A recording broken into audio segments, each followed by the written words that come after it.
Hey, good evening. Guess what?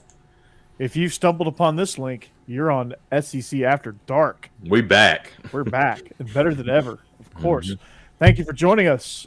Steve coming from the palatial basement. You should stay in the palatial basement because that set's really cool looking.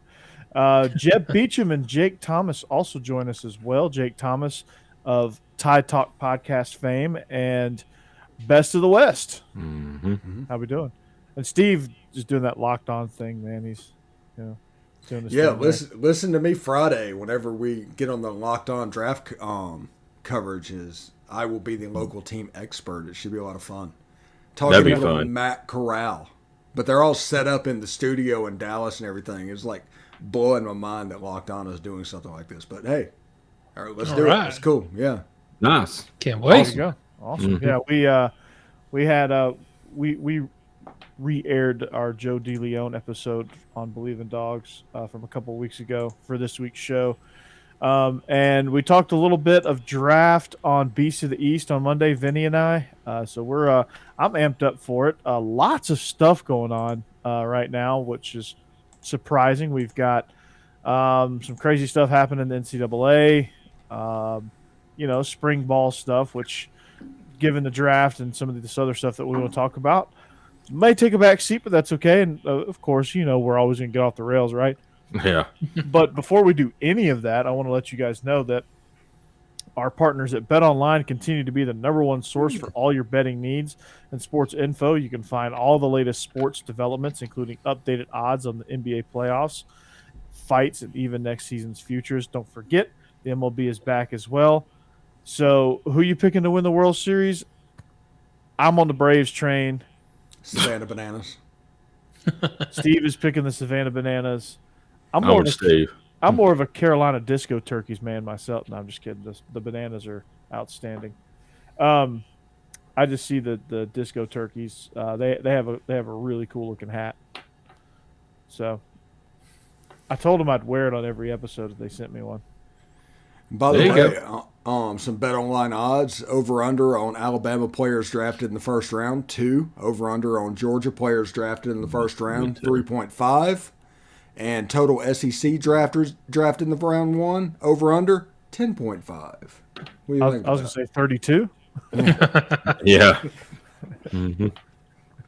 32. Yes. So Probably take the over on all those. exactly. BetOnline continues to be your number one source for all sports wagering needs, including live betting. So you can live bet the draft tomorrow, probably, and your Vegas casino and poker games. I'm a blackjack guy myself, so it's super easy to get started. Head to that website today or use your mobile device. Use our promo code Bleav. That's BLEAV. You can receive your 50% welcome bonus. That's 50 on your first deposit. So BetOnline is where the game starts, guys. Where do we start, man? Like, I sent you guys a tweet from Football Scoop about this abolishment of countable coaches. So, like, essentially, you could have a mega staff, and there's no limits now. There you go, John. Trash Pandas are awesome. Oh, the Trash Pandas. Nice. Mark Emmert stepping down. He's putting his 56-week notice in. Yes. Yeah. That was good. That was good, Steve. I like I'm stepping down, but I'm not going to leave until 2023. Yeah. So, just imagine telling your boss, just Jake, walk into your boss's office and be like, boss man, I'm leaving. So you can put your 2 weeks in? No, I'm going to put my 2 years in. Yeah. My 2 years notice. I'm leaving in 2 years. Yeah, I'm retiring, but it's going to be in 35 years. Just wanted to let you know. Yeah, just going to let you Be prepared. Yeah, be prepared.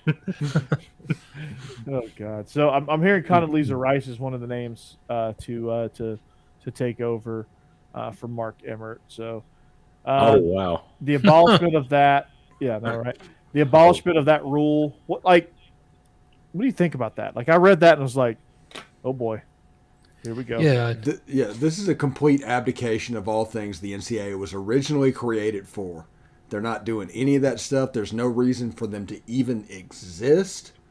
And I mean, what else can they do? My only thing is they're trying to set this up where all they do is host the NCAA basketball tournament every year. All they host is championship events. They have no avenue outside of that. They have no teeth. Yes. And they're trying to make it to where they don't have to have any teeth. So like they don't have to have compliance committees enforcing how many coaches are out there. I mean, it's a blurred line anyway, but you know, because you see all these analysts on the sideline. Easy. I'll say we already have basically the what is it, Saban Rehab Center, where coaches go to rehab their image and get better jobs. That's going to turn into a real thing. I mean, hell, He's going to have committees of coaches now. Butch Jones got the Arkansas State job after going to Bama, and that was after the trash can on the sideline. It'll just be dozens of coaches just going for the chance to like rub Saban's foot or something, get that magic. Hey, speaking of Butch Jones, did you see that Billy Napier awarded somebody the I Like to Practice award? I saw that. What are you doing? Was it Allen Iverson? No. Yes, it was. Yeah. We're talking about practice, man. Yeah. Like, Billy, what are you doing, man? Like, Yeah, that's so stupid. You just want to set aside and like, no, he doesn't.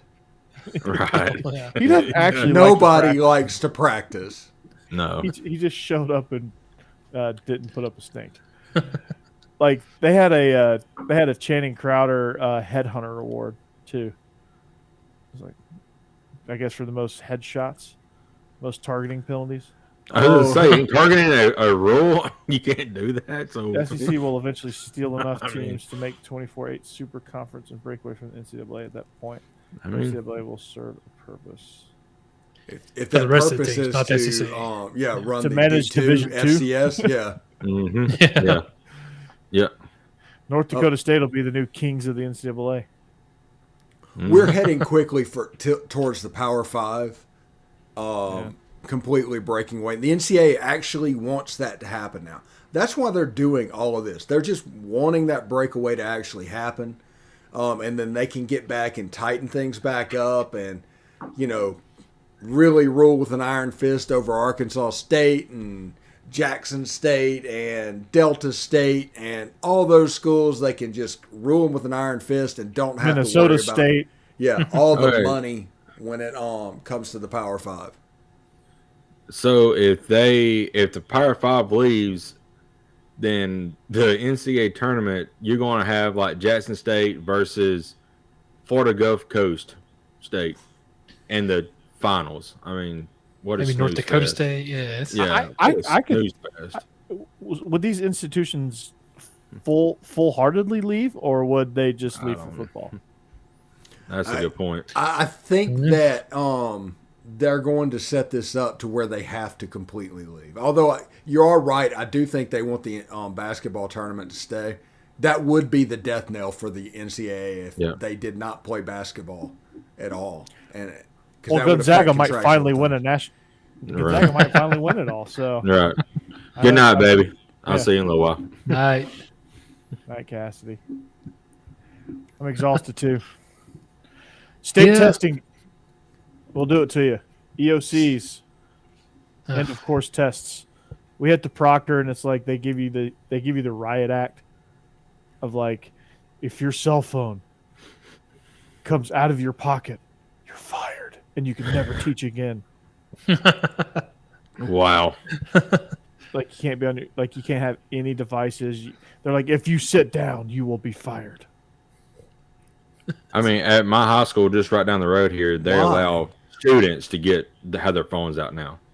Well, I'm talking about during testing. It's just during testing. During testing. Okay. Yeah, just so they don't cheat. But their tests are on a computer. 60% of your classes are probably going to be art history majors anyway. What does it matter? Mm-hmm. Yeah, it's true. They're going to major in general studies. I mean, I'm sure that's going to do well. We might have a few that major in pharmaceutical sales. If you they signed up for 4 credit cards, but they got a T-shirt. That's how their college experience is going to go. Yeah, They don't know how to balance a checkbook, but they got a free blanket. yeah. It says Tigers on it. I got 4 credit cards, all with $300 credit lines. Mm-hmm. And welcome to early debt that you can't get out of the way of. And you're ruined for the rest of your life. I know how that feels. Yeah. Exactly. Yep. So, unfortunately, Mississippi Gulf Coast Community College natty time, baby. The Bulldogs. getting back to that, do you think it's going to end up in a situation where football is just so popular it becomes its own thing, basically, so that they could keep the basketball and That's what I'm thinking. baseball and that kind of thing, part of NCAA and their own conferences. Yeah, that's what I'm But football just basically be its own sport, had nothing to do with the others. I posed a question on Twitter like a day or two ago, and I really wanted to see this because my numbers are off the chart saying this. But so I just wanted to check on Twitter to see what they said. But the question was, would you be okay if every team on Ole Miss's campus besides football is average to below average if football could make the college football playoff every 3 or 4 years? And Are you sure you were describing Ole Miss? Yeah. 90 to 90%, 95% yes. Without hesitation. Well, football is king down here in the South. Yeah, I was going to say, I think we all feel that way. Nobody cares if the I mean, it sounds so harsh, but nobody cares if the softball team is average. Yeah. Even basketball. I mean, outside that was the main Kentucky, thing. Vanderbilt, if Ole maybe. Miss baseball was average, if Ole Miss basketball was average, although this year they pay good money to be average, but you know what I mean. I mean, you just described the University of Georgia. Yeah. Outside of our tennis program and our golf program. Yeah, We're golf. pretty, Golf is good. we're pretty what about like middle What of the about the pack. gym dogs? Yeah. No longer. They are below average right now. And they got their coach was on the national championship, the last national championship team. No. She's the epitome of why superstars are terrible coaches. Yeah, it tends to be true. She's an All-American gymnast. I wonder how Courtney you Coupet. do strategy at all whenever you do that and you coach gymnastics. I'm sure there is an element of it, especially when the whole team has to go through all the rotations and there's. But recruiting. Yeah. I guess it's just a recruiting position where if you have Simone Biles, you're in good shape. You know. I mean, essentially, I think. If we have any gymnastics experts out there, let me know. But I mean, that girl from Auburn is really good. I mean, she's an Olympic champion. So I'm sure like they do individual national championships, I think too. So I'm sure it's like figuring out this girl is really good on the balance beam, so we'll focus on the balance beam and we'll just let her kind of be average in the other events, and just do well enough to get us the points. But we're gonna really like hone in on her being a national. She's going to be our ringer in the bounce beam, and then have another girl. You're the ringer on the uneven bars, and then another one. You two are our floor aces, and you're a vaulter, and we're just going to build around that. This is why you come to SEC After Dark. Hardcore gymnastics talk about strategy. We get into the weeds, and we're willing to play the game. Yes. I could be completely wrong. Yeah.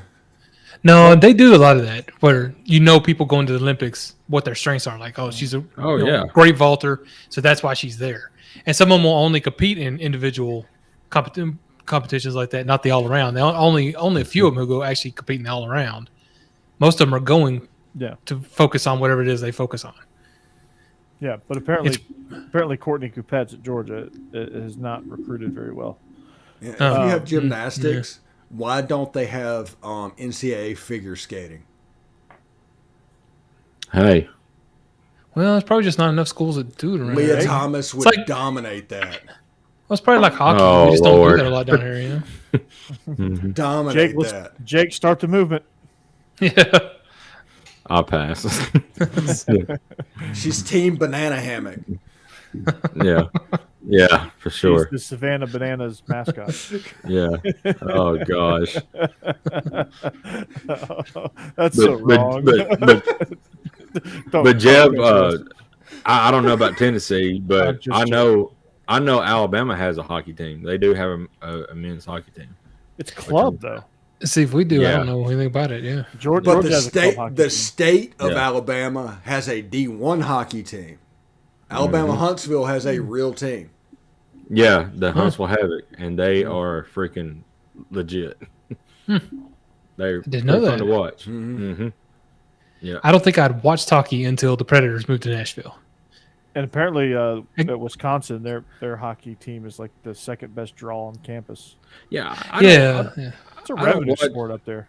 I don't watch hockey much, but when I do, I'll get on YouTube and watch an hour worth of fights. I mean, that's what draws me. Hockey is such a terrible, terrible TV sport. Mm-hmm. Yeah, I was gonna say it's a lot of fun live, but unless I'm there live, I don't watch it very much. Right. It's an awful TV sport. You got to. Emilio Estevez and Charlie Conway would just look down on all of y'all. Because between Mighty Ducks and the Cutting Edge, that's all I knew about hockey until the Predators moved to Nashville. Mighty Ducks and Cutting Edge. I love that. Yeah, that was. Oh no, wait. Yeah, Cutting Edge had a little bit of hockey when I was. Yeah, the Preds are. I really like the Preds. I'm a Penguins fan, but Preds are growing on me. Okay, let's back this train up here. How do you? Yeah, there you go. How'd you land on the Penguins? I started watching it when Sidney Crosby come in league and Oh my started goodness, dominating. you're just a puppy, aren't you? Pretty much. And then Evgeny Malkin when he got on there and I thought for sure he was going to say Jaromir Jagr and Mario Lemieux. I remember. I mean, I played video games with them on there, but I don't remember him playing when that was God. That was in it the on late an Atari? Oh. PS1. It was Super Nintendo's Stanley Cup hockey game. Yeah. Yeah. The But I Penguins remember were Jagr. filthy in that game. Yeah, Jagr come back for a few years, and I think he went to the Penguins and maybe the Flame, Calgary Flame, maybe. Jagr played till he's like 48. Yeah. Hockey trivia. Mm-hmm. You're probably going to get this because I'm asking, but Puck yeah. What NHL city has the dubious distinction of losing 2 NHL franchises? Oh, I know that one. To Canada. Don't answer it yet. Yeah. It's Atlanta, ain't it?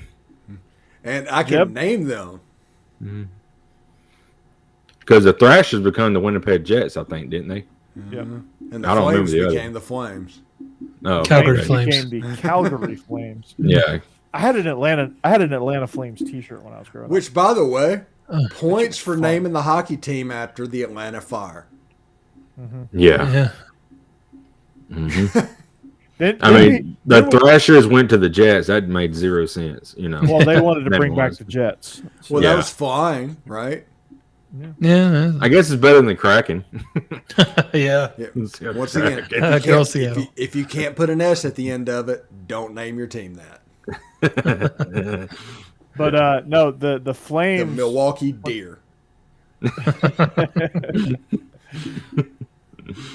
Milwaukee 8-point Bucks, boy. So when the Flames left, Atlanta developed an IHL team, so they got a minor league team for a few years called the Atlanta Knights. Okay. They won the IHL championship when I was in 5th grade. I was there. Wow. But now the Knights are in Vegas. And they're golden. They're golden. The Golden Knights. They made a Stanley Cup Finals appearance in their first year. That's insane. And another thing is Atlanta picking a Thrasher as their second mascot. A Thrasher is only slightly bigger than a Georgia mosquito. Mm-hmm. Yeah, it is the state bird, though. Oh. It is the state bird. Is that hockey arena still there in Atlanta, or they tear it down? Well, they remodeled it. It's State Farm Arena. It was basketball hockey, so they didn't tear it down. They just what they did was they gutted it on the inside and renovated it to make it more of a basketball only facility. Okay. So yeah. Okay, so John asked about that. Just getting a little bit back to football. Sorry about that.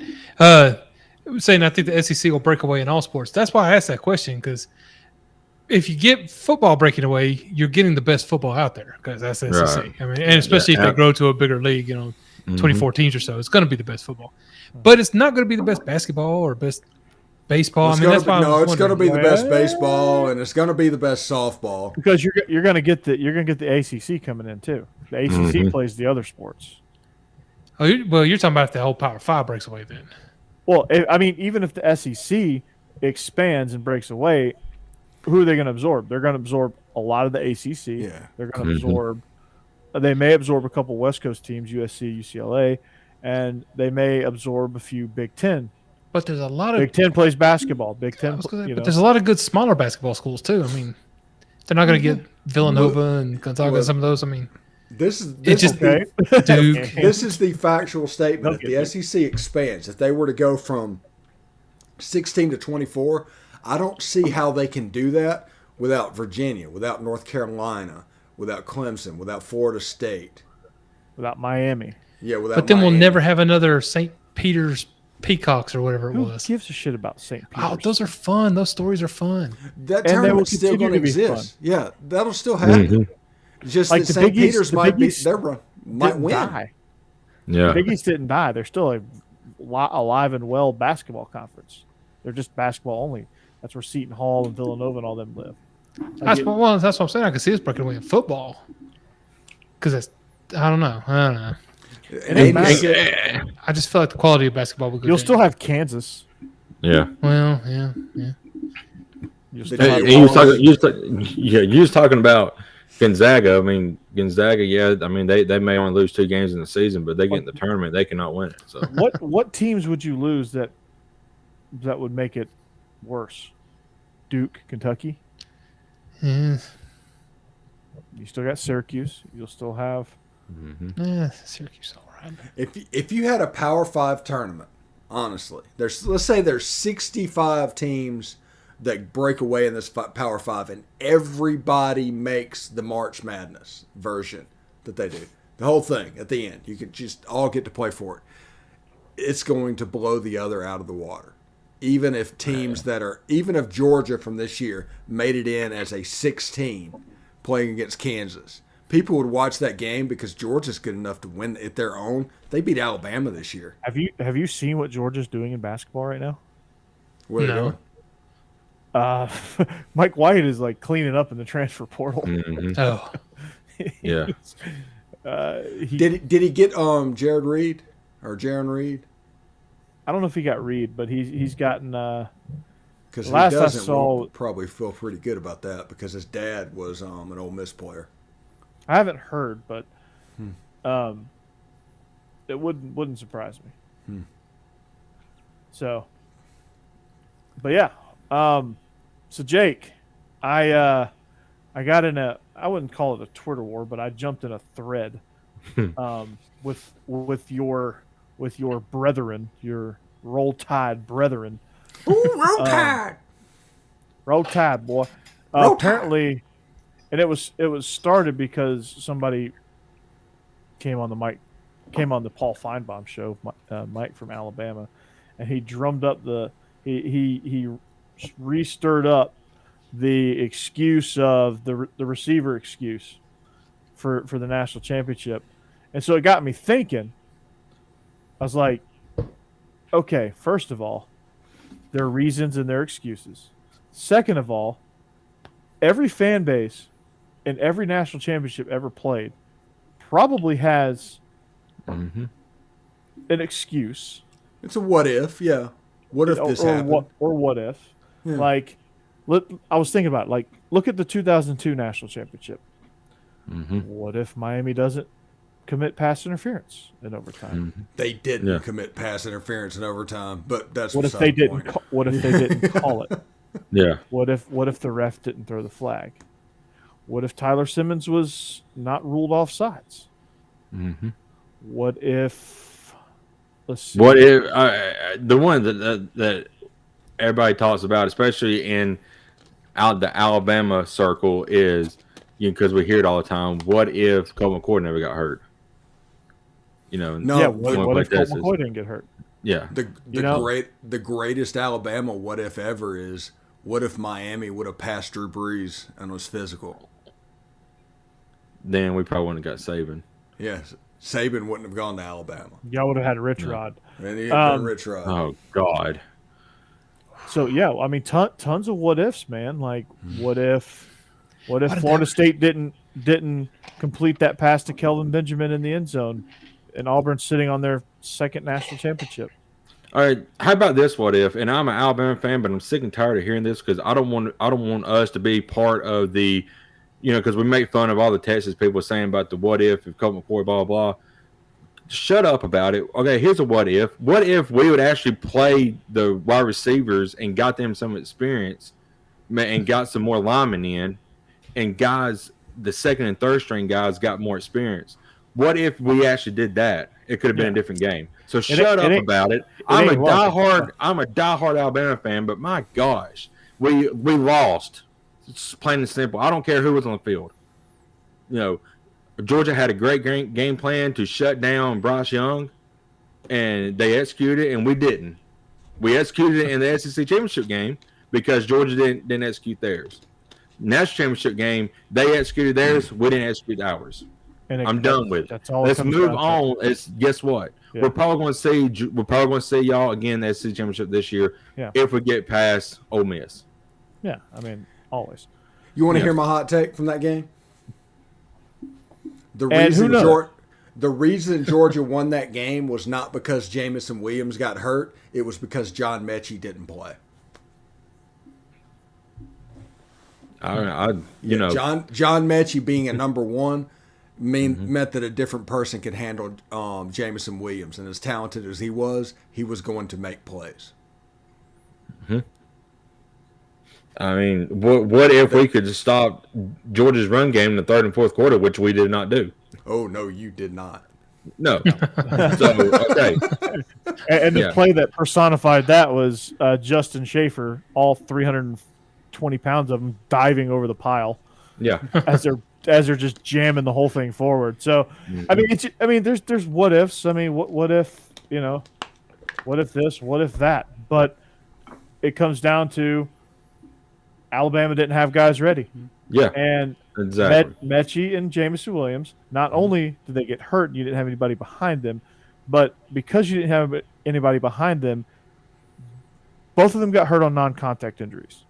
Mm-hmm. And usually that's a result of fatigue. Well, yeah, both of them had over 100 catches. They were worn out. Yeah. And I know people are going to be like, well, they're superstar athletes. They shouldn't be worn out. No. There's a reason why teams with a lot of weapons have fresh wide receivers all year long. You have to. It's the reason why, Georgia was able to make it work with their group of receivers because not one of them was, singled out like Mechie and J-Mo was. They didn't have a Brock Bowers. They didn't have Slade Bolden didn't have quite the impact that he should have. Right. He could have been the Lad McConkey. Mm-hmm. But they didn't have that. They didn't have the running game to lean on. Slade Bolden, for whatever reason, was overrated as hell.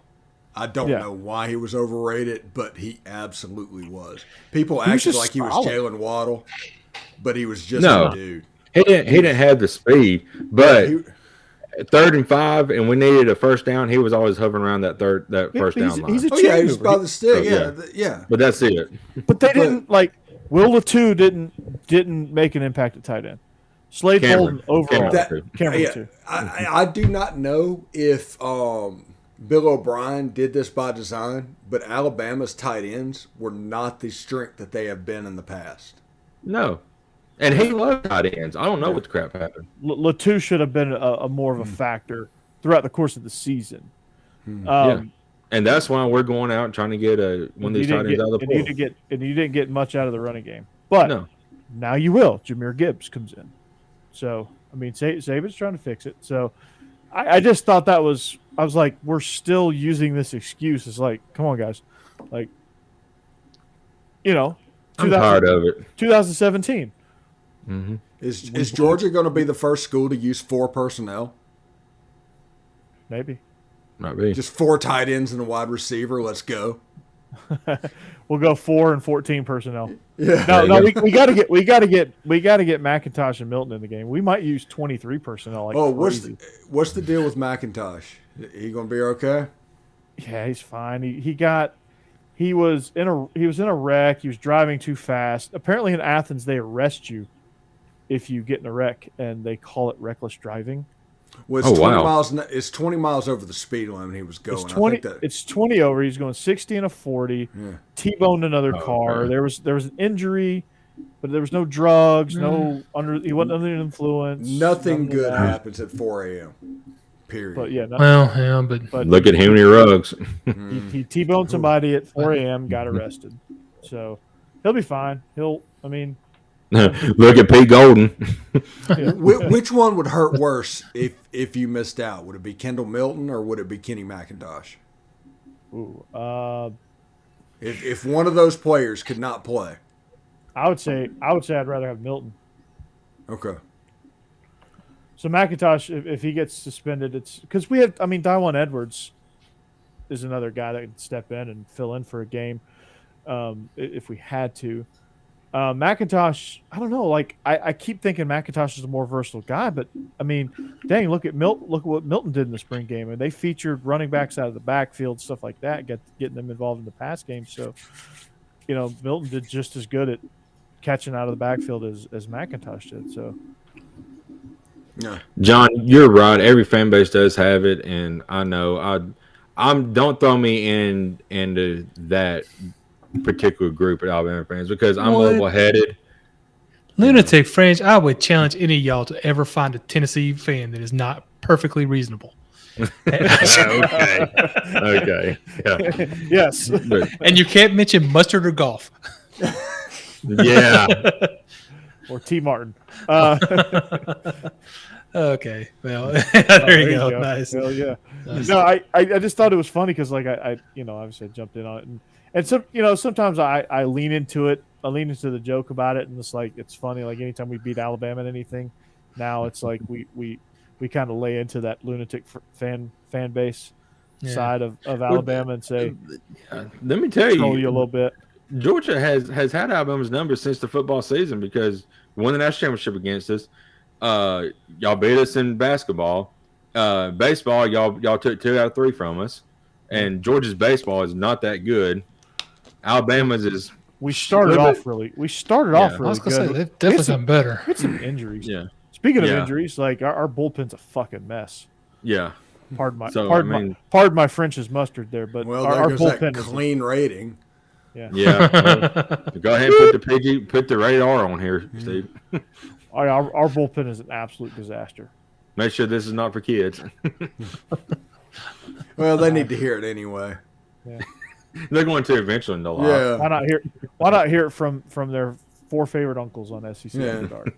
Yeah. I'm not old enough to be. Well, I can't say that because I do have nieces and nephews. But I was going to say I'm not old enough to be anybody's uncle. But by the way, Steve, I do not know if another team in the SEC has running backs like Zach Evans and Ulysses Bentley. I don't know if they exist. Do y'all have good ones? I understand that. Jahmyr Gibbs at Alabama, Kenny McIntosh, Kendall Milton. Good God, Zach Evans and Ulysses Bentley. That's a special group. Also, Quinshon Judkins. How did you let him out of the state of Alabama? He's TJ Yeldon 2.0. I know. Yep. Hopefully college version, not NFL. Yeah, college version. Exactly. Yeah, NFL, TJ Yeldon wasn't.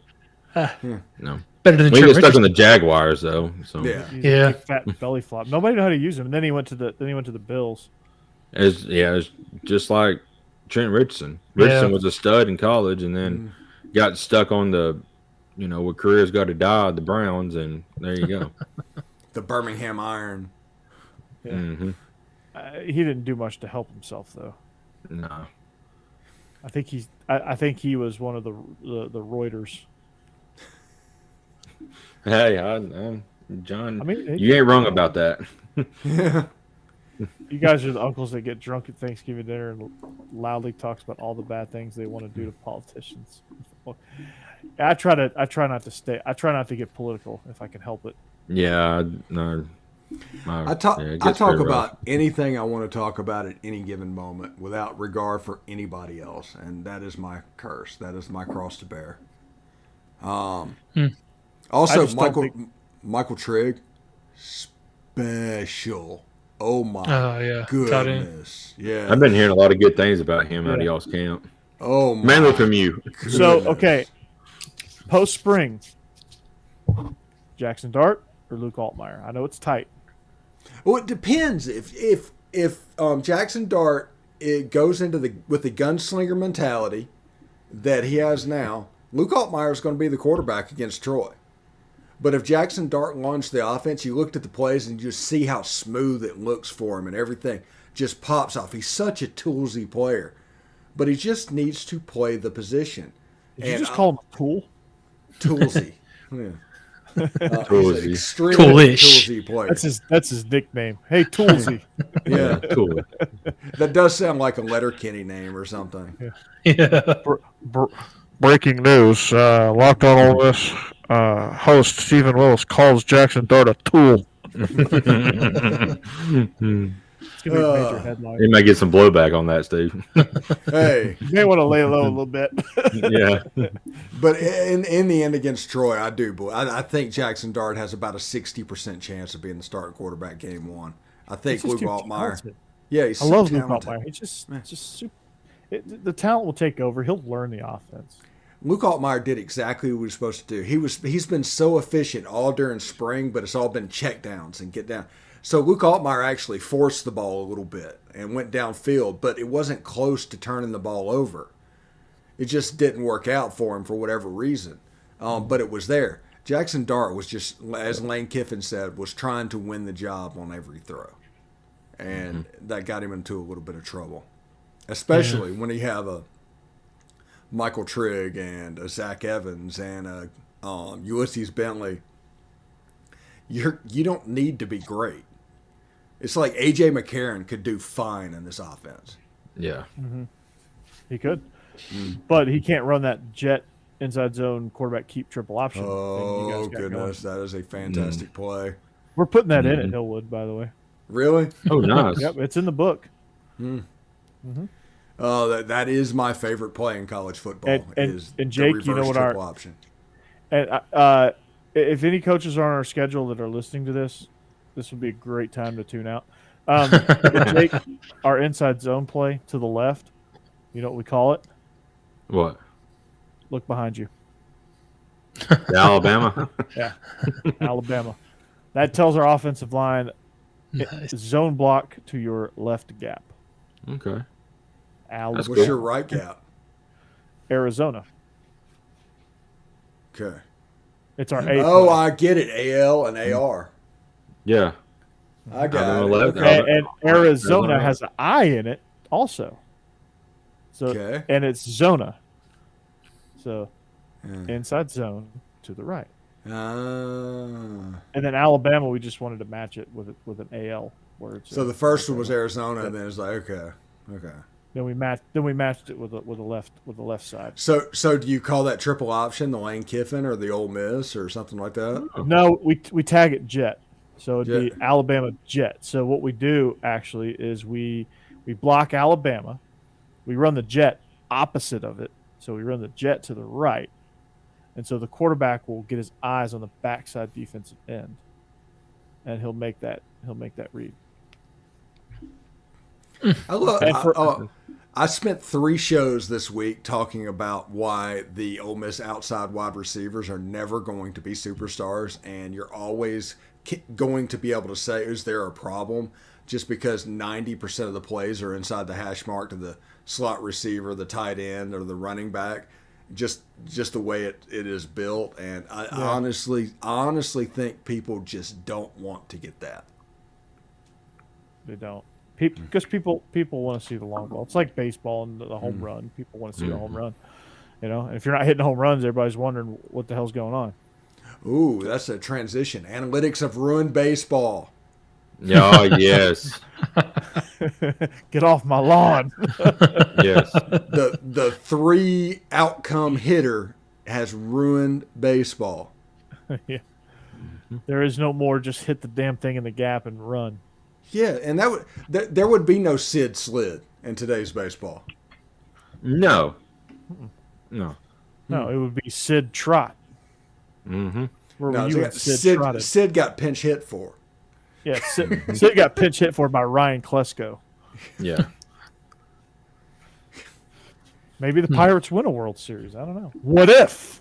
There's people that argue over and over that strikeouts don't matter. If you go up there and strike out, it doesn't matter. Yes, it does matter. If you don't put the ball in play, there's a chance you didn't move a runner over, and you're going to put a big fat 0 in that inning when you could have been 1 or 2. You had a runner on first with no outs, and 3 people struck out, and he didn't score. Yeah. Guess what? It drives me absolutely crazy. Guess what? Strikeouts did matter. Because if you put the ball in play, guess what could happen? It can go in any one of the 10 gaps that are created by positioning of the fielders. Or if you hit it hard enough, it might get bobbled. So might get bobbled. It might just squeak through a, who knows? Yeah. A Texas leaguer or a duck snort or something like that. Those all got named for a reason. It's because somebody hit the ball. Just put the bat on the ball and good things happen. Or a fly ball that gets caught in the lights. Yeah. I've seen that happen. Anything that happens a lot. But you know what can't happen? Any of that whenever you don't hit the ball. Yeah. Right. The Astrodome ceiling was a cheat code. Yeah, if you're relying on Angel Hernandez, I mean, oh my gosh, Kyle Schwarber was apparently. Yeah. Talk about a nice tantrum there. Jeb, give us a nice Kyle Schwarber tantrum before you get out of here. I don't think I can do that. Although I will, just for fun, since we're talking about baseball, remind everybody, Tennessee's by far and away number 1 in baseball right now. Anyway, absolutely. I gotta go. I'm enjoying that while I can because it doesn't off of baseball. By far the way the record holder for the SEC out of all the teams. Oh yeah, Tennessee's impressive. Yep. Yeah, this year I will give the Vol some credit. I don't know where it came from, but may God strike me down for that. But I'm gonna give the Vol some credit. I don't blame you. Wait, we're not religious on this show, so so I'm not worried. No. May the baseballs strike me. Yep. See you, Jeb. All right. See y'all later. Right, if you come back and we're still in here, let us know. We probably will. We probably will be. Yeah. No problem. Bye, bud. But by the way, it's the Riddler. I think I saw, or I sent. I may tab both of y'all in. I might have said it in the chat, but I saw something talking about the analytics, or one of the new rules they have in basketball or baseball. Excuse me. That Kelly Jensen, the new closer for the Braves, had to deal with the other night. Did you see this board? Yeah, the clock ran out on his warm-up pitches. Yeah, but I hate that because, I mean, by the time he jogs in, it's probably 30 seconds to jog in. Okay. You have 2 minutes. I'm going to have to stop you on that. If you watch him live, and a friend of mine is a big-time Dodgers fan, and he's seen this happen live. They nickname him in L.A. His nickname is Molasses. Oh, he's slow coming in? Oh, he is so slow. Well, you don't want to tire him out, so. He is incredibly slow coming in. So all of his problems are his. But I mean, he still ought to be able to get his pitches in. You get 2 minutes and 5 seconds local time. I bet he hurried up after that. And he's 5 for 5 in his last 5 save attempts. So, but they check his glove, which also takes 20 to 30 seconds. So I mean, that's also cutting down his time. So he's just slow. You know what? I just don't like it. Normally, I'm not an unwritten rules type of person. I hate the unwritten rules of baseball. But me too. One thing that I've noticed is pitchers will throw the ball. It'll be 2 foot outside, and they'll start their strut around the mound like they struck out a hitter, and then they have to come back and pitch again. And I've seen that happens in like every game. And if somebody is fortunate enough to hit a home run, they just flip. They do something absolutely crazy. And they say, if you don't want me showing out, stop me from getting a home run. Yeah, okay, I'll put a baseball on your back next time, and that'll stop you from hitting a home run. And that aspect needs to come into the game. Again, it really does. I'm of the opinion, and that people don't know, that I think bullying has a purpose in society. And when people are allowed to go unchecked, it just gets worse and worse and worse. And the next thing you know, you have all of this going to where how you look when you strike somebody out is better than actually doing it. How you look after you hit a home run is more important than actually making contact with the ball and doing something positive. So how do you stop a pitcher from strutting? By hitting a home run. Yeah. Hit a home run and bat flip it? Yeah. But if you're doing it every time, that doesn't matter. Yeah. It doesn't matter. I like a little bit of swagger in baseball. I think it brings I do as well. And I get it. But the thing that drives me crazy is the pitcher strutting and then having to go back and throw another pitch because he threw it 2 feet outside. Now, Angel Hernandez is not calling the game. But yeah. By the way, the umpiring in college baseball this year has been shambolic. I understand they have other jobs. It has been terrible. Well, all NCAA across the board has been terrible. Well, officials get assaulted, man. Are you surprised? That poor girl at the softball game. I want to know. Nobody wants to officiate, man. Like Tony Vitello is going out and chest bumping. Yeah, that is actually going to be the reason that sports die. Exactly. It's the fact that we can't find people to call it because it becomes into some sort of an incompetent thing some people start thinking the game is fixed when it's just incompetence. And yeah. But I think baseball needs to have a little bit more swagger, but I think swagger needs to check swagger. Like people need to be able to check each other, and pitchers need to be able to, coming back to the pitcher, pitcher's doing a little strut, maybe first batter, the following half inning wears one. Yeah. You put it right in the hip. Well, yeah. Look at Ronald Acuna. Anytime he hits a home run, he does a bat flip, does all of his little chest things. His next at bat, he gets plunked, and then there's all hell breaks loose. Yeah. So. Because you hit our guy, and it just, it just should just be people checking people. It shouldn't be this huge thing. But if they're strutting on the mound like that, just get there and call a late timeout every now and then. Oh. In the batter's box. Just fight gamesmanship with gamesmanship. Yeah. Yeah. That's all you need to do. But I don't think anyone would complain. But if your life became more difficult after doing a bat flip or after doing your pitching strikeout strut, you wouldn't do it. And the game would actually speed up. Yeah. Yeah. And you would save it for big moments. Like people in a big moment home run, I don't think anyone would mind a bat flip if you bat flipped it and celebrated with your own team. Yeah. Mm-hmm. Or if you're a pitcher and you do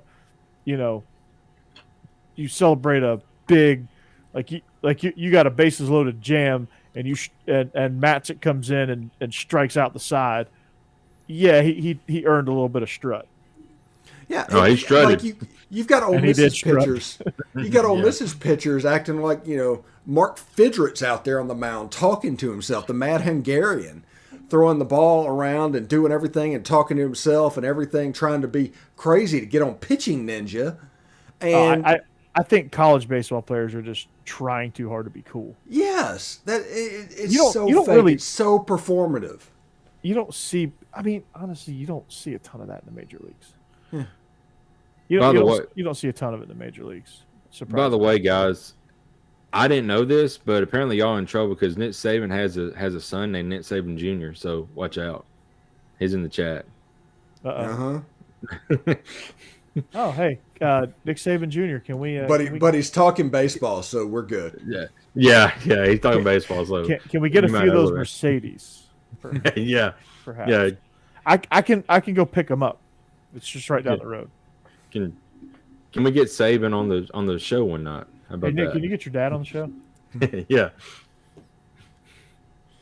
You got the capability of having nine cameras, right? Steve, 9 set up, so Yeah, I think I can go as high as 7. 7, okay. So we can get them on. Yeah. We got it. So, Yep. all right. Call me crazy here from about to say. Crazy. This is another hot take. Yes. You are crazy. I am crazy. We are crazy. And this might be because I'm coaching. This might be because I'm a little bit older now. But, like, I don't hate teams as passionately as I used to. I don't like, everyone's like, I hate Nick Saban. They treat him like he's the Bill Belichick of college football, where everybody, like, he's the one that everybody's supposed to hate. I don't hate him. I don't really hate Billy Napier. I think it's hilarious that he's doing all this Butch Jones stuff, but I don't hate any of the coaches. There's a fine line between respect and hate, I guess. I respect them all. Mm-hmm. Yeah, there's a adage in college football fandom, and having to hate the other team is a part of it. But also, It's like he who suffers most is a better fan than somebody that doesn't suffer. But I'm the type person that on my teams, all I care about is Ole Miss. I'll talk about them and I'll look at other teams and going on. Mississippi State, I'm supposed to hate them. I don't. They just don't affect me whatsoever. All I care about really is my team. Anymore. Yeah. And I think it was working in that building.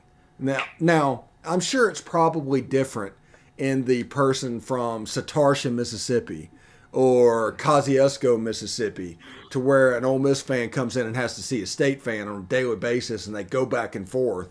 But that's never been me. But it's still just like, unless the person's just a total goon, it's usually just fun, friendly trash talk. I'll say this. I respect that. And if it's just a goon, I'll just hate the person, not necessarily the team. People don't trash talk me because I don't participate. Right. I mean, it doesn't affect me whatsoever. Any reaction they're trying to get doesn't exist. If you look on my Twitter, I went through a whole football season and got like 1 or 2 trash talk messages, and those are people that just happened to find it because they were scrolling trying to find a comment like that. It wasn't somebody that I am used to seeing whatsoever. Right.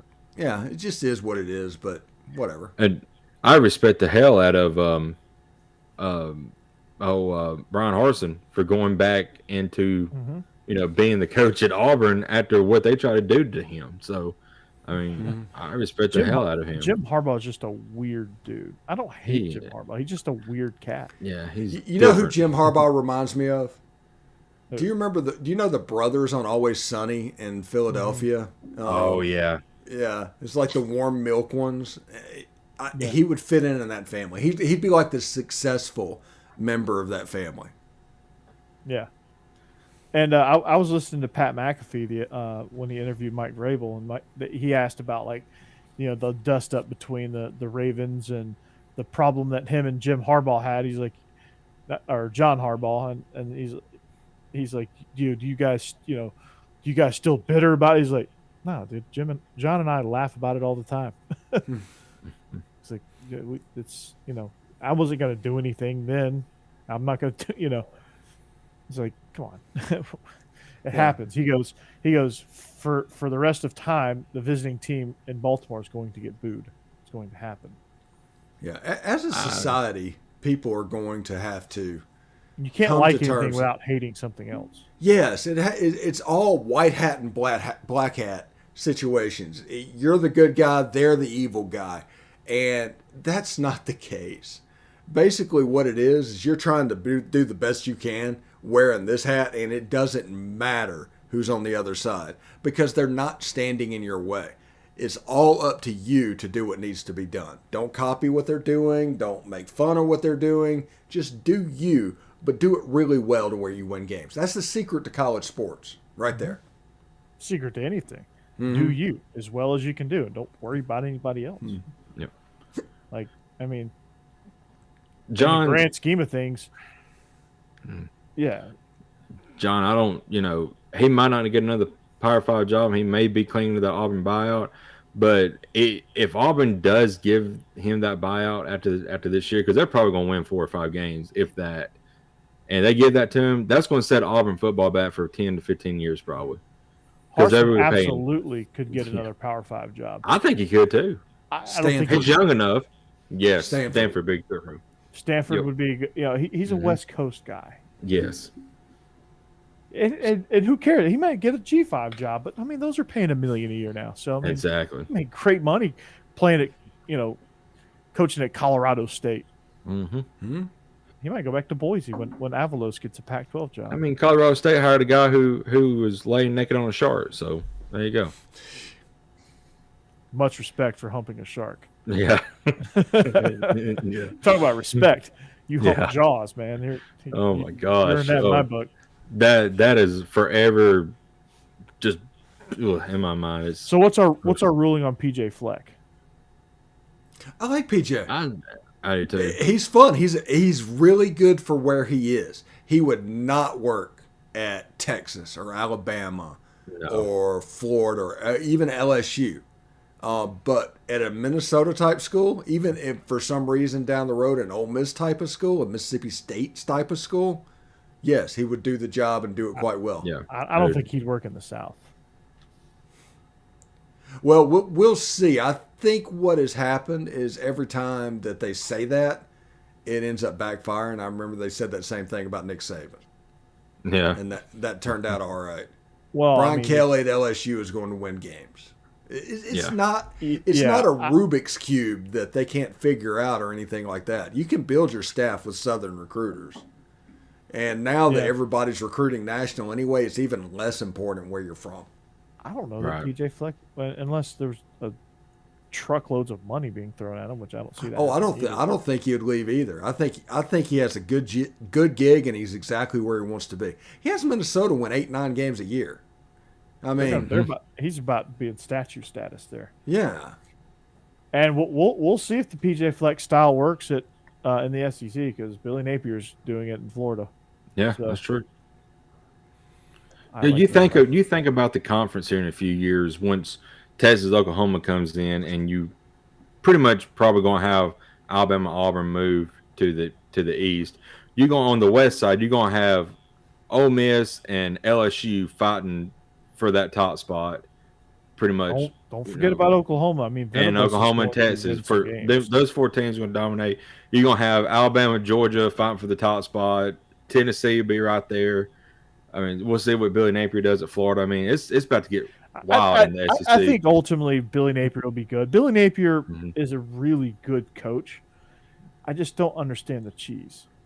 I think he has to do the cheese because that's what Florida alumni demand.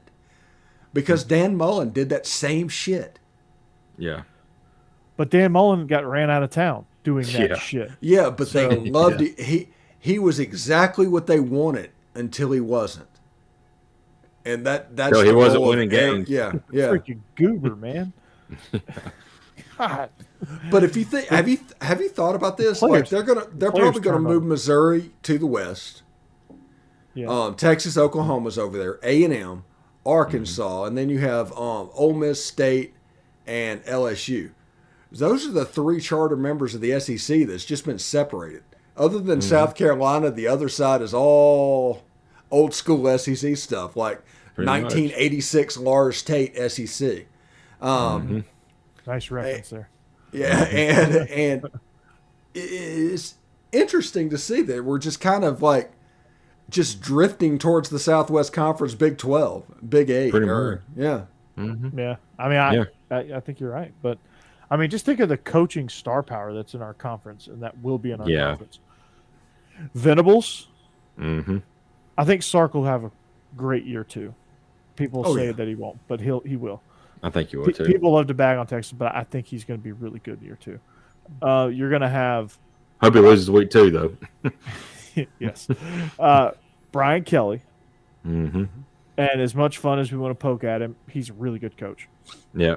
Lane. Even as much shit as we give Leach. Yeah. He finished last, and he had a last place roster. Yeah. But he didn't finish last. I mean, I know that's a moral victory, but yeah, Sam Pittman. I mean, like you said, coaching star power is crazy. Then you have on the other side, you know, your hole obviously is Brian Harsin, and your hole is Eli Drinkwitz. We don't know. I think Missouri's going to the West, so that's a hole. So that'd be on both sides. Both sides. So, both sides. So there's your holes on both sides. Not counting Clark Lee.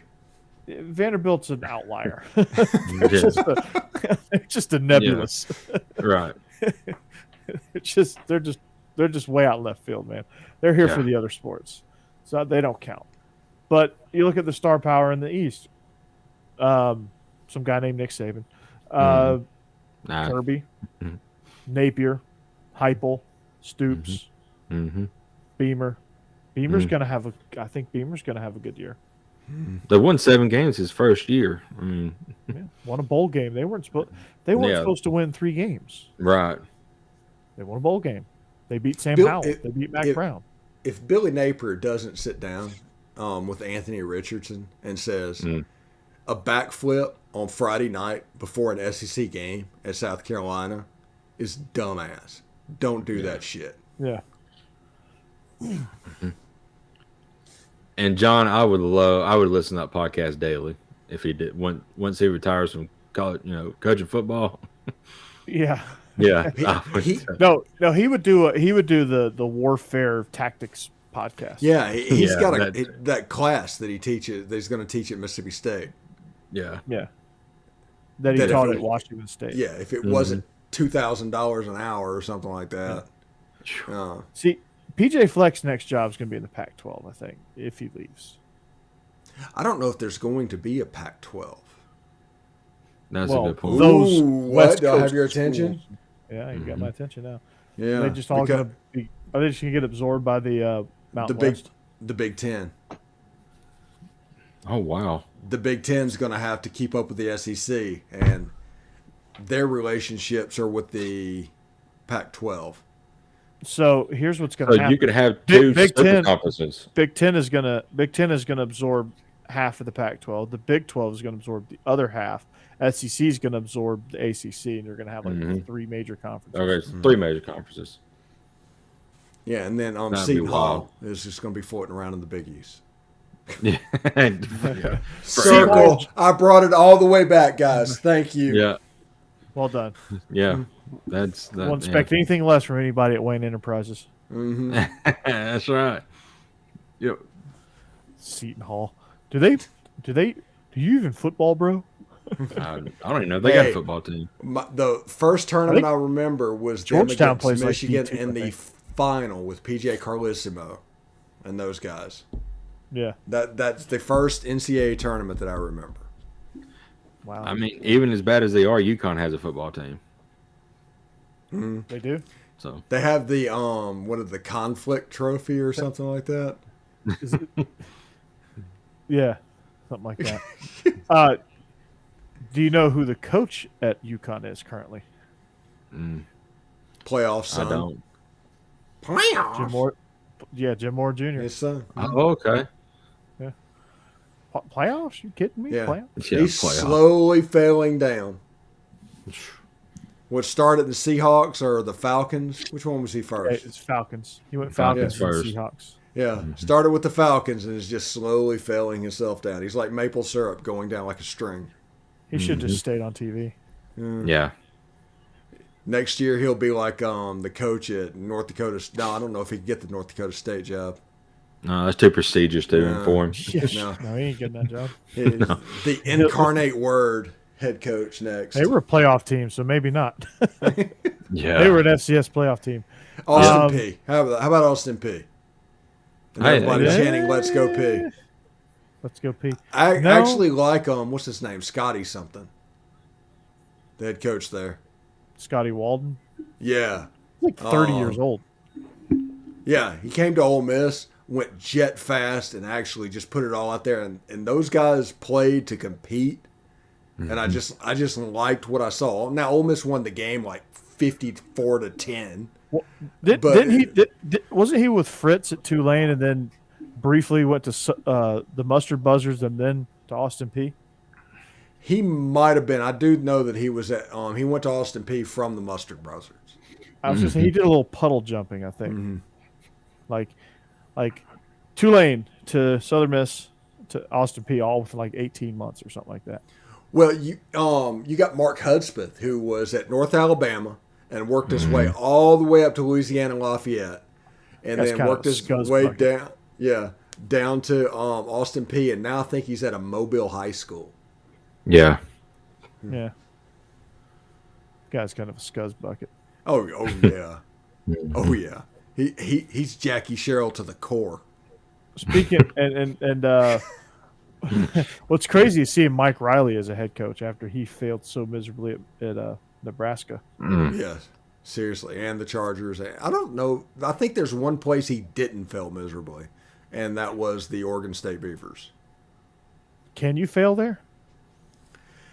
Well, he was the first one that won because they were pretty consistently a 2-win program before he got there. They had no expectations. Yeah. So he had nothing to like judge him.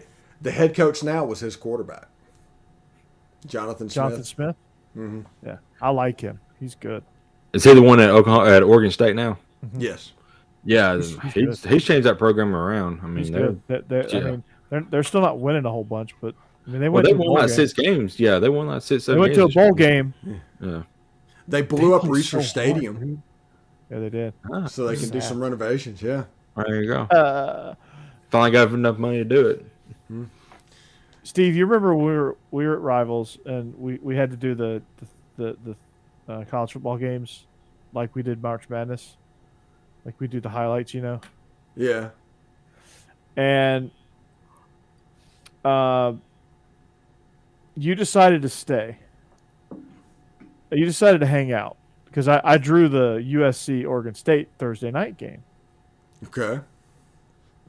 And I'm thinking, okay, this will just this will be easy, blowout.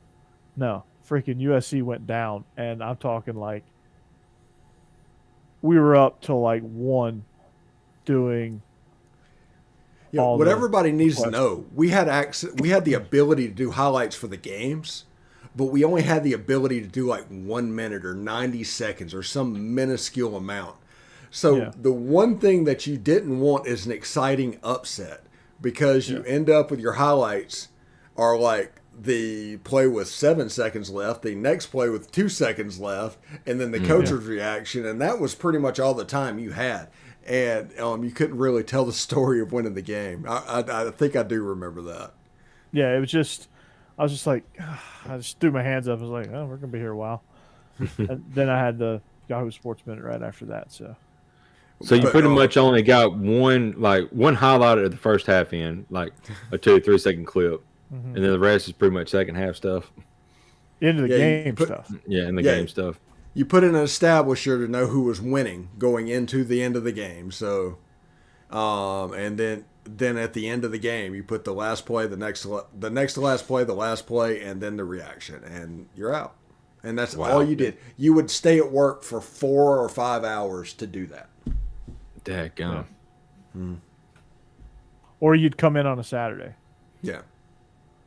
To do that. Or like there was multiple good games, all of us would come in and do a game. Like Shannon Terry firing half the people and laying them off on email. Yeah.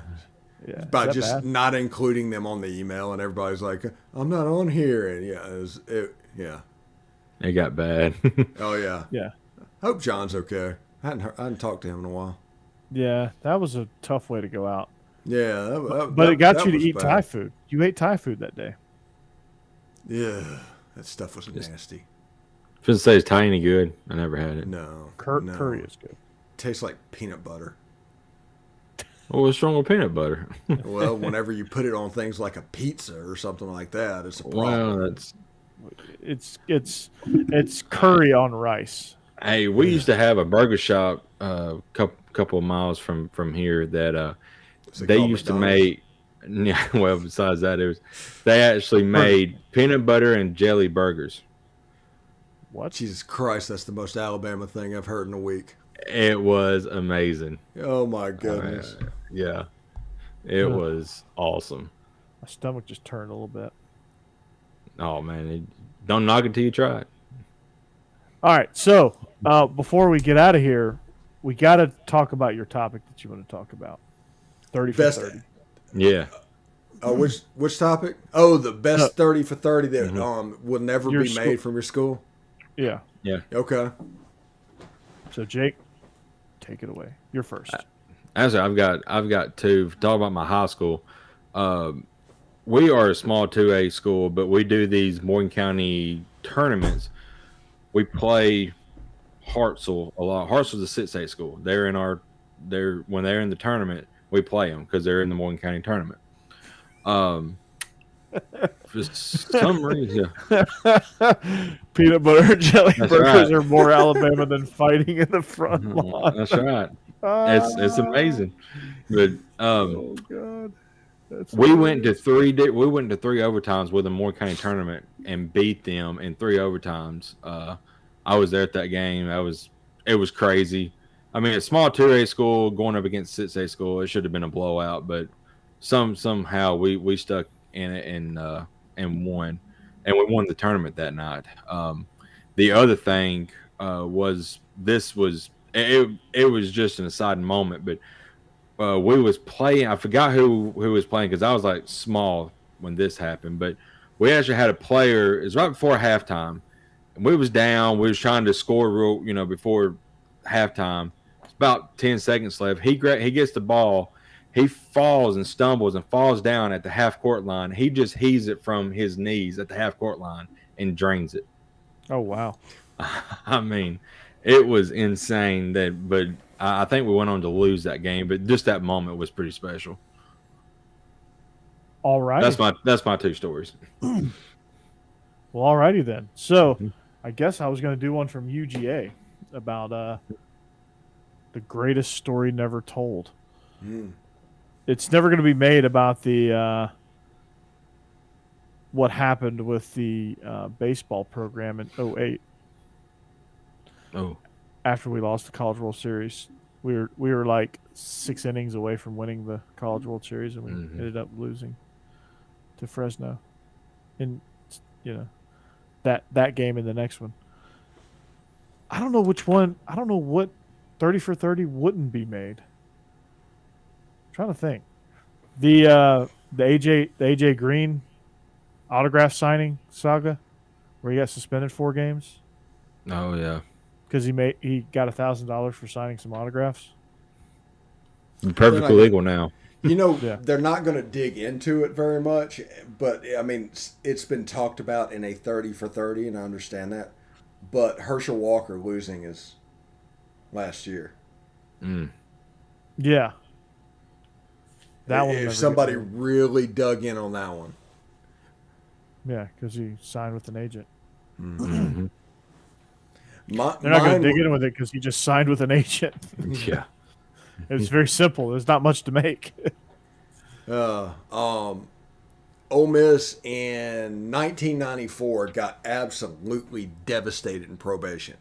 I want a 30 for 30 that starts with the firing of Billy Brewer and ends with the victory in the Motor City Bowl coming back in 1997.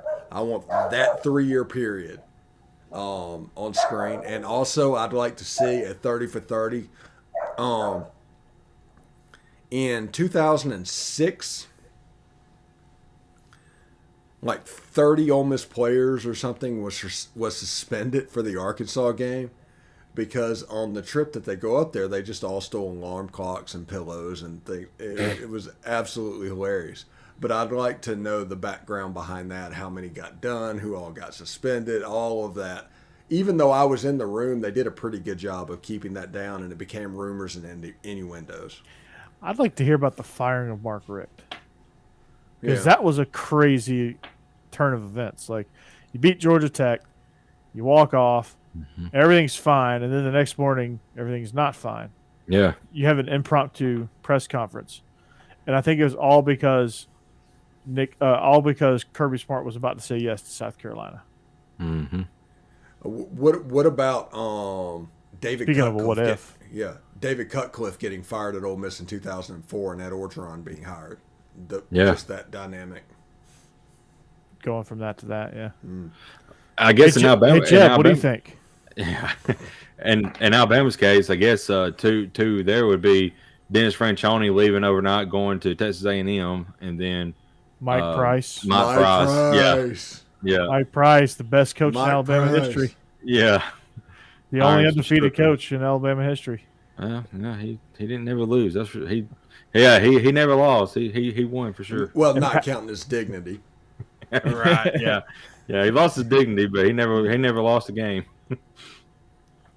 Oh, and for Jeb's not here, but I will answer it. The 30 for 30 he wants to see is the Lane Kiffin year from beginning to end at Tennessee. Oh yeah. Oh yes. But they almost beat Alabama that year too. That was the Terrence Cody blocked field goal thing. Yeah. Crazy. I remember that going, God, Tennessee is. Let's see. That would be a fantastic 30 for 30, John. Mm-hmm. That would be great. Oh God. I'd also like to see a 30 for 30 on the 1958, 1959, and 1960 Ole Miss and LSU games. I would like to see that because I think LSU won the national title in 58. Potentially the greatest team of all time was Ole Miss in 59. And there was just really low scoring games. All the games were in Tiger Stadium. It really cemented that rivalry. I'd like to see them dig into that, but it may be too far gone at this point. Yeah. An NFL one I want to know about is they need to start from beginning to the butt fumble. Talk about that because the butt fumble is replayed over and over again, and pretty much Mark Sanchez, had zero credibility after that. He never got another job, I don't think. He got some backup jobs.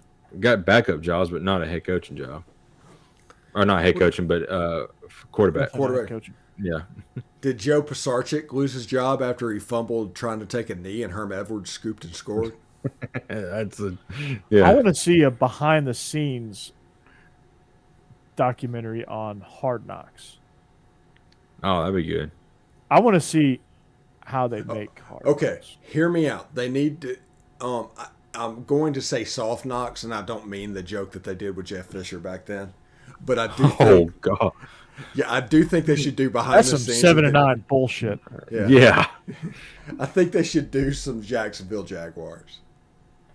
Mm-hmm. Yeah. No, they need to do the. How they did the in season with the Colts this year? Yeah. Mm-hmm.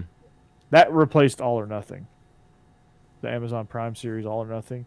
Yeah. HBO just took it and just called it Hard Knocks in season. And then Apple TV Plus might be about to get Sunday Ticket, by the way. I'm excited about that. Yeah. Yeah. Mm-hmm. That'd be great. Netflix is about to go out of business. I wish they would just go ahead and buy it from DirecTV now. Yeah. And just why wait another year? Yeah. Ask Elon Musk, he'll buy it. Hell, he's buying everything up right now. No, I imagine he used most of his money. But by Twitter, yeah. 44 billion. God, that's like you buying a car.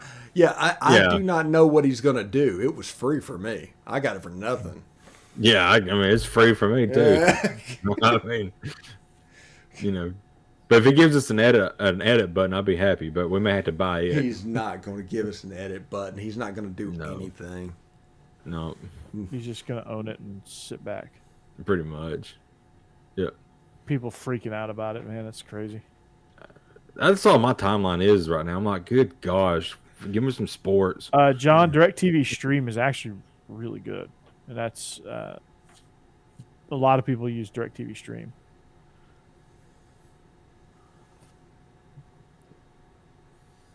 I just use a Fire Stick. You're a Fire Stick. I use Hulu because I realized that Hulu could never have a fight with ABC. And that means that no sports, ESPN is never going to be affected, or ABC or anything like that. So I can count on the Disney channels popping up on Hulu all the time because Disney owns Hulu. So, yeah. That's right. Hey, Steve, I'll give you my Netflix password if you give me your Hulu password. Netflix is pretty much donezo.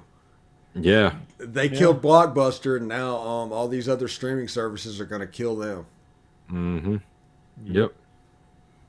And what was all that about the password stuff that they said they're fixing crack down on? Oh, they're not making as much money as they think they should make, and they're blaming it on everybody sharing a password for like 3 or 4 people, and it's like you can't. How are you going to regulate that? Yeah, you can't really regulate that, because if you stop it, the original account's going to stop. Yeah, exactly. Yeah. Gosh. Because like greedy getting greedy. Like how do you know I'm actually not the one logging in on another device somewhere else? Right, exactly. Yeah. I mean, what if we're staying at a hotel that has Netflix and you log in there? I mean, they don't know if it's you or not. And if you stay logged in on your computer, like you're technically logged into 2 devices. Right. You know, like, they can't regulate that. That's like when Rival said they were going to crack down on that, and they never did. Yeah. Right. So it just means that what's going to happen is Netflix is going to go out of business. So if you haven't watched Ozark, watch it now, because somebody else will pick it up. Yeah, it'll be on one of the streaming services. MGM's catalog, which is all the James Bond movies and a ton of stuff on MGM, that's going to Amazon Prime. Amazon bought that a couple years ago, and it's like matriculating. I don't have to worry about that. Yeah. I don't have to worry about watching James Bond movies. Oh yeah. So.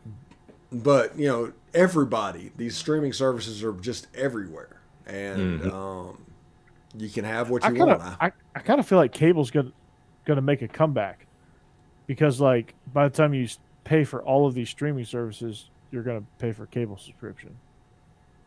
Mm-hmm. And cable companies, if they were smart, they'd come in like they'd build their packages around like, okay, you're gonna have to go here. You're gonna have to go to 6 different places to get this package. Mm-hmm. Well, it's happening with like Hulu and DirecTV Stream. It's just like DirecTV Stream's outstanding. The only thing I don't like about DirecTV Stream is they don't have NFL Network. Really? They don't. That's crazy. I figured they would. I have MLB. I have NBA. I have all the SEC, all that stuff. And I have access to all the pluses for those networks. Just don't have NFL. I like Hulu because it's easy to log in. It was a pain in the butt to log into YouTube TV. Yeah. I heard it was. Where does Cobra Kai go? I don't know. But somebody will pick it up. Who owns the Karate Kid? Who made that movie? Was that a Paramount? I think it's Universal. It might have been Universal. If it's Universal, it's going to Peacock. Which I have. Yeah. And it's nice. I like Peacock. Peacock TV is pretty good. But so you know what we all need to do is we all need to like have one stream, like the 4 of us need to have just like one streaming service, and then we share each other's other ones. Passwords, yeah. Corey, this is not a new idea. Right. It's not a new idea, but it's new to us. It's unique. It's new to the 4 of us. Well, 3 of us tonight, but. All right, before we get out of here, real quick, your favorite SNL skit of all time. Oh man, y'all gonna have to go first on this one because I've got a long list of honorable mentions. And I will give you Jeb's. I'll go first. Peyton Manning, Boys and Girls Club, playing football with the kids. That is outstanding. Yeah, that was good. That was outstanding. I love that one. That's a very, very good choice. What was Jeb's? Jeb's is The Rock did like Coco the Wrestler, and they were cutting promos. And he just essentially just went above and beyond doing it. It was absolutely so. Look up Coco the Wrestler, The Rock, SNL, and you can see that it's pretty good. It's like them taping promos. One of my favorites is Chris Farley and Adam Sandler when they're a married couple.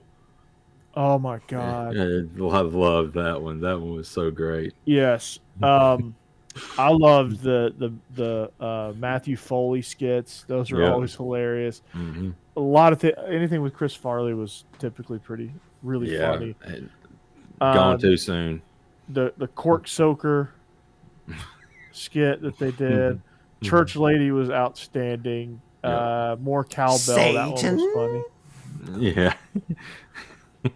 More cowbell. Dana Carvey doing George Bush. Mm-hmm. Wouldn't be prudent at this juncture. Yeah. Wayne's World, obviously. Oh yeah, Excellent. Wayne's World.